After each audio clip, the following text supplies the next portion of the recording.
For a long time, many of us learn what strength is supposed to look like. Staying composed, not showing too much, handling everything on our own, moving forward no matter how we feel. Strength becomes something we perform, something we show to others. We learn to say, "I'm fine," even when we are not. We learn to continue even when we feel tired.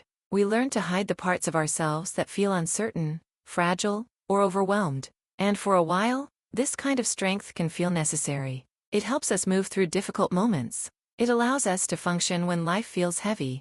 But over time, something inside begins to change. You start to feel the weight of always holding everything together, the effort of always appearing stable, the quiet exhaustion of never allowing yourself to simply be as you are.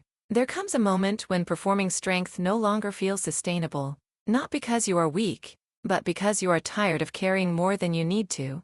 Stopping the performance of strength does not mean you stop being strong.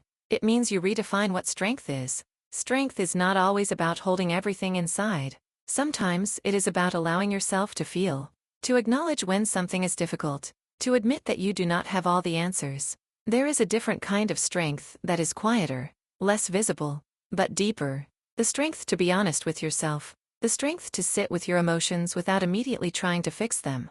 When you stop performing strength, you stop trying to prove that you are okay. You begin to listen to what is actually happening inside you, without judgment, without pressure. This shift can feel unfamiliar at first, because the role you have been playing for so long starts to fade. You may feel exposed, uncertain, not because something is wrong, but because you are no longer hiding behind the image of being always strong. And yet, in that space, something real appears, a more honest version of you, one that does not need to impress anyone, one that does not need to pretend. This kind of strength does not seek attention. It does not announce itself. It simply exists. In the way you show up, in the way you care for yourself, in the way you allow yourself to be human. You may still handle challenges, still move forward, still support others, but you do it from a place of truth, not performance.